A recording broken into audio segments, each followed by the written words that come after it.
Hey Gun Geeks, I'm Destiny from Guns, Gear, and Fitness. And obviously, I'm interested in firearms, but I'm also a huge movie geek.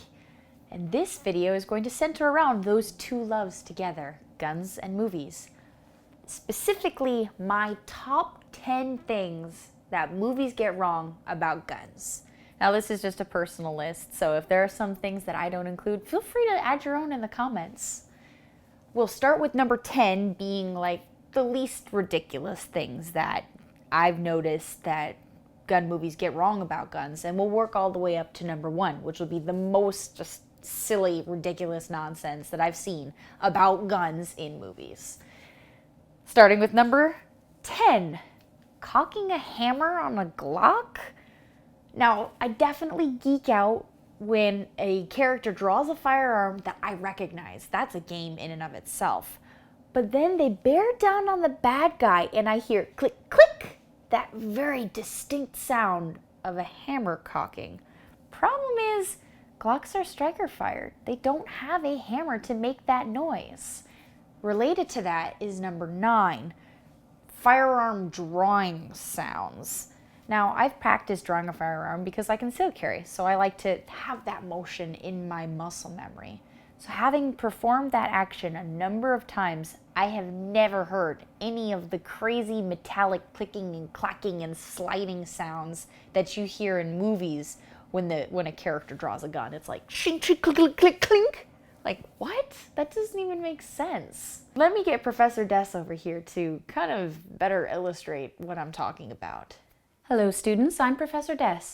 This is a Glock pistol. This particular one is a Copper Customs Glock 19. You'll notice here there is no hammer on the rear side of it because this is a striker fired pistol.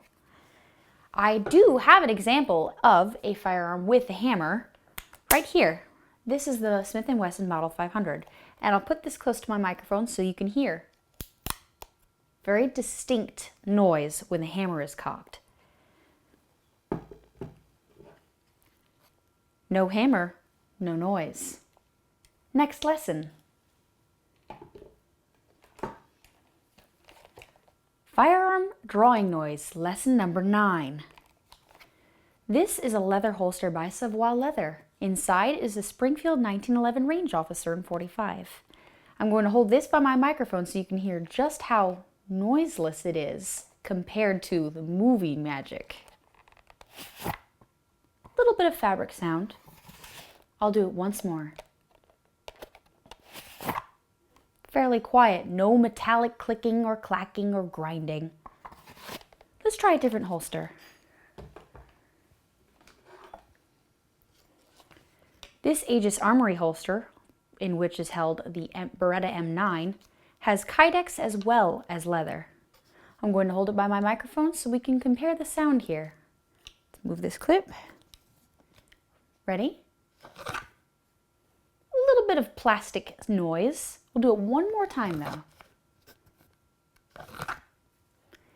Comparatively quiet to that Hollywood noise. No metal sounds whatsoever. Class dismissed. Number 8, silent suppressors. James Bond movies have done this. My favorite movie, Sin City, has done this. Throw a suppressor on a firearm and automatically it turns this loud like bang into a subdued thump. If you've ever shot a suppressed firearm, it's nothing like that. And I've shot suppressed pistols as well as suppressed rifles, and some of them can get pretty quiet, but nothing like what you hear in movies.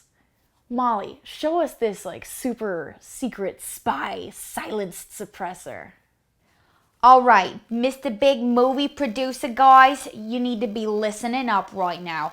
Molly's about to lay a little sense on you. All right, check this out. Guns, you put a suppressor on them, not a different gun, okay? There's still an explosion, there's still a bang gonna happen.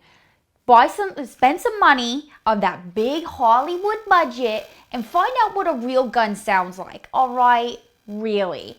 I mean, you're supposed to be making all this money, doing all these action films. Please, figure out suppressors. Yeah, see, that's the kind of stuff I'm talking about. The next one is number 7, endless chambering. I don't know why I get a particular kick out of this one. I think it's funny that characters in movies a lot of times, when they're super serious about using their firearm, they draw it, right? And then they chamber around. Okay, I'm really gonna shoot now. I walked into the next room, chamber around. I just shot a bad guy. Okay, man, I really need to be prepared to shoot more bad guys. Better chamber around. It's just endless and needless. It doesn't make sense. Like clearing a malfunction, okay, that I'd get. Or even put in a mag rack around to make sure that you have a round in the chamber when you get started. But in movies, I swear, if they kept count of that, we'd have a ridiculous tally. There's just endless chambering. Recoilless firearms. This one is just even more ridiculous than the last few that we've talked about, but you see it everywhere, where no matter what caliber or if the firing is automatic or semi-automatic, doesn't matter. Recoil does not exist in Hollywood. One of my favorite examples is in Machete, where Lindsay Lohan's character uses a Model 500, and that's one of my favorite firearms. And even though I've been shooting it for a couple of years now, I don't think there has ever not been a time, whether I shot it one-handed or two-handed, that the gun didn't almost completely vertical, go almost completely vertical, because the recoil is just massive. But in this particular clip of video that I'm thinking of from Machete, Lindsay Lohan just points the 500 and just boom, boom, boom, 3 in a row, like nothing. Molly's pretty cool. I'm sure she knows how to operate some of these firearms in this cool Hollywood way with all sorts of chambering and no recoil. Alright, I spent like $12 on this toy here. And even this, chamber around, fire. Even this has a little bit of recoil. If you've ever fired any kind of real gun, real guns have real recoil. It moves back, it moves up, it changes how you're gonna fire the next round. Even a toy, chamber, reload, the round is gone. That's it. Once it's gone, once I've chambered that round, it's done. I can't keep rechamber. I'm gonna run out of ammo. Die. Number 5 is knockdown power. What I mean by this is when a character takes a firearm, shoots at another character, and the guy who got hit, they go flying. That kind of stuff, that's not how it happens. But you see it in movies constantly. Number 4 is standstill shooting, or I like to call the stormtrooper effect. So the good guy stands still and just bam, bam, bam, bam, bam. They can get all the bad guys, but they could have like 10 dudes shooting at them at once and they don't get hit by a single one of them. Hence the stormtrooper effect. I have a perfect example of this, not in a movie, but with Molly and Miss Budinsky. Let's see how that goes. Now, I don't like guns, but this one's for the environment.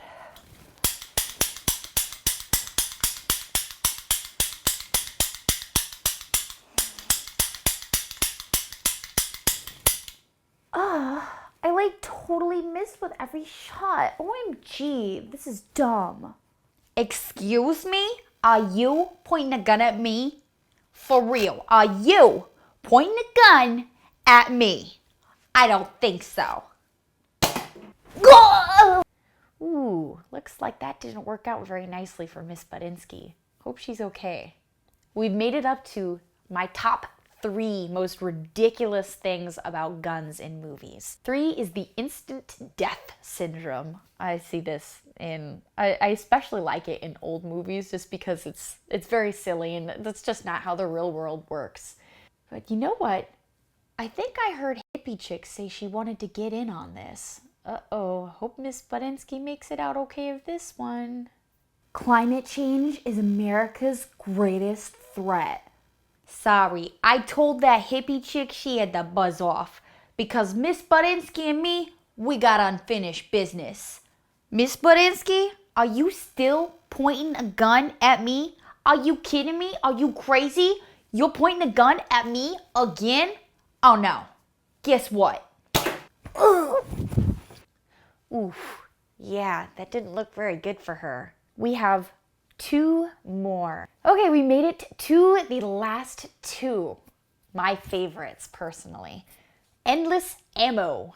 I wish that this worked in real life, where no matter how many times you shoot, there's always going to be more rounds in your magazine. You could fire 100 rounds downrange, and don't worry, there will be more, just so long as you're in Hollywood. And then number one, the most ridiculous thing that I've seen about guns in movies is the dual wielding phenomenon. I've seen Lara Croft do it.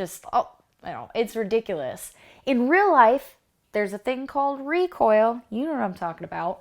If you're shooting one-handed, each gun in one hand, your recoil is going to go like this. That's a lot of guns clinking together.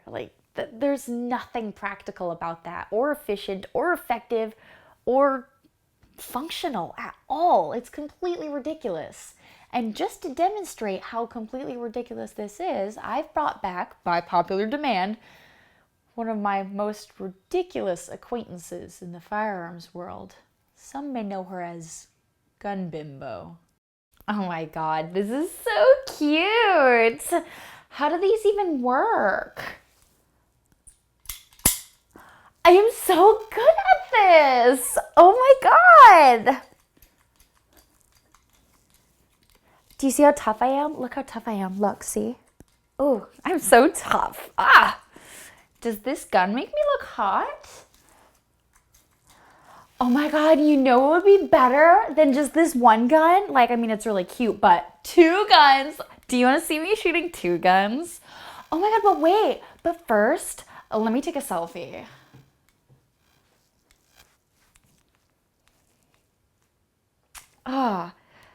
Do you think I'll get a lot of likes from that?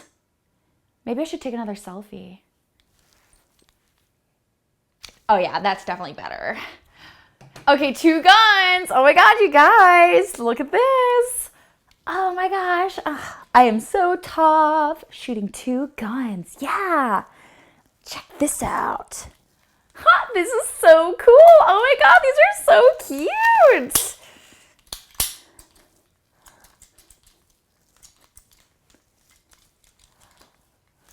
Oh, I'm having so much fun. This is so adorable. Oh, I am so tough right now.